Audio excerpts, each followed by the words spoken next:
आगे बढ़ते हुए बात कर लेते हैं लखनऊ की एक और बड़ी खबर की, जहां बीजेपी का लोकसभा चुनाव पर फोकस है। भूपेंद्र चौधरी का बुलंदशहर और अलीगढ़ दौरा आज रहने वाला है, जहां बुलंदशहर और अलीगढ़ में बैठकों में शामिल होंगे। लोकसभा चुनाव की तैयारियों को लेकर बैठक होगी, जहां उप मुख्यमंत्री ब्रजेश पाठक मऊ में प्रवास करेंगे।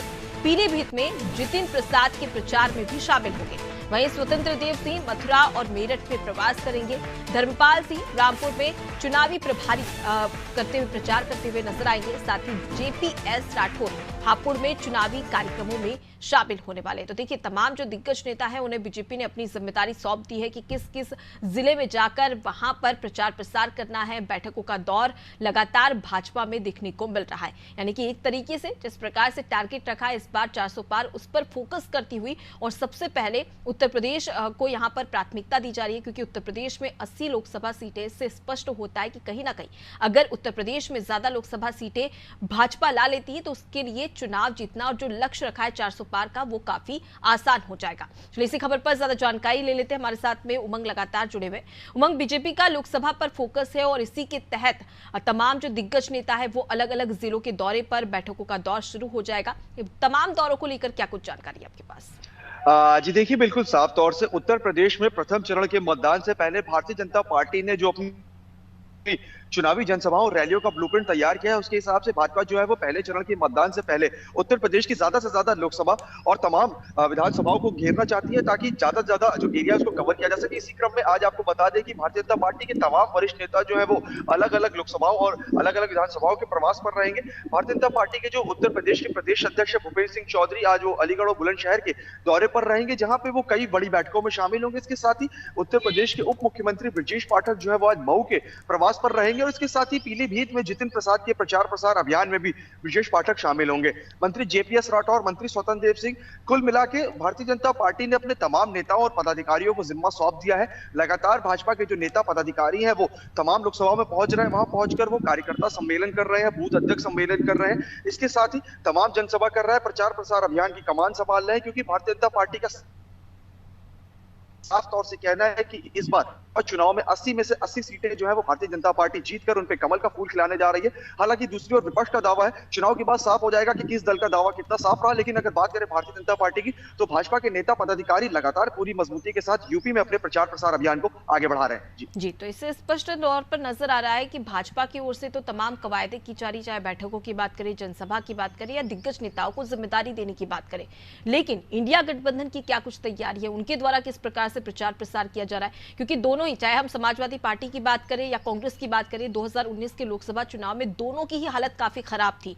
अब उस हालत को सुधारने के लिए कांग्रेस और समाजवादी पार्टी की ओर से क्या प्रयास है? जी देखिए, साफ तौर से उत्तर प्रदेश में इंडिया गठबंधन ने अखिलेश यादव को जिम्मेदारी दी है लोकसभा चुनाव की।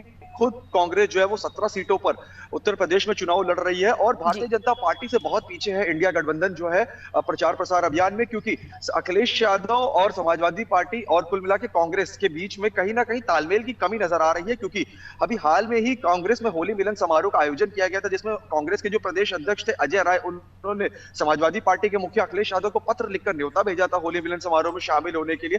हालांकि अखिलेश यादव जो थे वो इस कार्यक्रम में शामिल नहीं हो पाए थे, तो कुल मिला के कार्यकर्ताओं में काफी नाराजगी देखी गई थी कांग्रेस की और समाजवादी पार्टी। दोनों ही दल जो है वो लगातार एक साथ मिलकर अपना प्रचार प्रसार आगे बढ़ा रहे हैं। समाजवादी पार्टी ने वॉर रूम बनाया है, जिसमें कांग्रेस के भी नेताओं की ड्यूटी लगाई गई है। दोनों दल जो है मजबूती के साथ उत्तर प्रदेश में अपना प्रचार प्रसार अभियान आगे बढ़ा रहे हैं। लेकिन अगर मौजूदा स्थिति को देखा जाए तो भारतीय जनता पार्टी ज्यादा मजबूती के साथ अपने प्रचार प्रसार अभियान को आगे बढ़ा रही है। अखिलेश यादव अभी तक बड़ी किसी चुनावी जनसभा में शामिल नहीं हुए। उत्तर प्रदेश में राहुल गांधी ने भी कुछ दिनों पहले अपनी जो भारत जोड़ो यात्रा थी वो उत्तर प्रदेश में पहुंचाई थी, उसके बाद उन्होंने लोगों से संवाद किया था। तो कुल मिला के देखा जाए तो उत्तर प्रदेश में अभी इंडिया गठबंधन को और काम करने की जरूरत है, क्योंकि कहीं ना कहीं भारतीय जनता पार्टी जो है वो लगातार वोटर्स को अपनी ओर लुभाने के लिए तमाम अभियान चला रही है। उनके नेता जो है वो लगातार जनसंपर्क कर रहे हैं। भाजपा के जो कार्यकर्ता है वो लगातार घर घर पहुंचकर घंटी बजा रहे हैं। उसके साथ ही अपनी पार्टी की जो नीतियां है, विचारधारा है, वो लोगों तक पहुंचा रहे हैं। कुछ इसी तरह के अभियान जो है वो उत्तर प्रदेश में इंडिया गठबंधन को भी चलाने की जरूरत है। आपको बता दें कि अखिलेश यादव ने कल देर शाम साफ किया है, एक बड़ी बैठक की थी उन्होंने, जिसके बाद बाद उन्होंने साफ किया था कि अगले आने वाले 2 महीनों में वो 2 करोड़ परिवारों से 2 करोड़ पीडीए परिवारों से समाजवादी पार्टी के नेता और जो कार्यकर्ता है वो उनके साथ संवाद करेंगे। तो कुल मिला के अखिलेश यादव ने जो जिस तरह से कहा है कि अब आगे वाले 2 महीनों में 2 करोड़ परिवारों से संवाद किया जाएगा, तो अगर लोकसभा चुनाव की दृष्टि से देखा जाए तो 2 महीने बहुत ज्यादा समय है, क्योंकि भारतीय जनता पार्टी लगातार अपने प्रचार प्रसार अभियान को मजबूती के साथ आगे बढ़ा रही है। वहीं दूसरी ओर समाजवादी पार्टी और कांग्रेस है जो कहीं ना कहीं सभी अभियानों में भाजपा से पछड़ती हुई नजर आ रही है। जी बिल्कुल। और उमंग, देखा जाए तो भाजपा कहीं ना कहीं अपनी स्ट्रेटेजी के लिए, चाहे सोशल मीडिया पर वर्क करने की बात हो, युवाओं तक अपनी चीजें पहुंचाने की बात हो, या आम जनता तक योजनाओं का बखान करने की बात हो, हर एक स्ट्रेटेजी के साथ में काम करती है और स्ट्रेटेजी कहीं ना कहीं भाजपा के लिए फायदेमंद भी साबित होती है। लेकिन इस बार दोहरी ताकत के साथ में विपक्ष उतर रहा है। अब ऐसे में देखने वाली बात होगी कि क्या इस बार भाजपा को समाजवादी पार्टी या फिर कांग्रेस टक्कर दे पाती है या नहीं, या फिर से 1, 2 या 5 सीटों पर ही सिमट कर रह जाती है। फिलहाल के लिए बहुत शुक्रिया तमाम जानकारी हम तक पहुंचाने के लिए।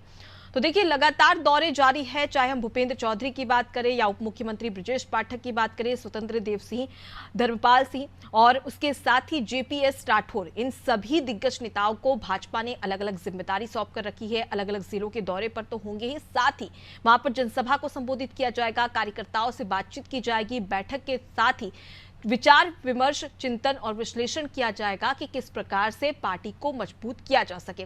और भाजपा ने साफ तौर पर कह दिया है कि पिछली बार यानी कि 2019 के चुनाव के तहत अब हर बूथ पर 370 वोट ज्यादा बढ़ाना है। तो इसका लक्ष्य, अलग अलग टारगेट यहां पर सेट किए गए और नेताओं से सिर्फ एक ही बात कही गई है कि जो लक्ष्य रखा गया है उसे समय पर पूरा किया जाए।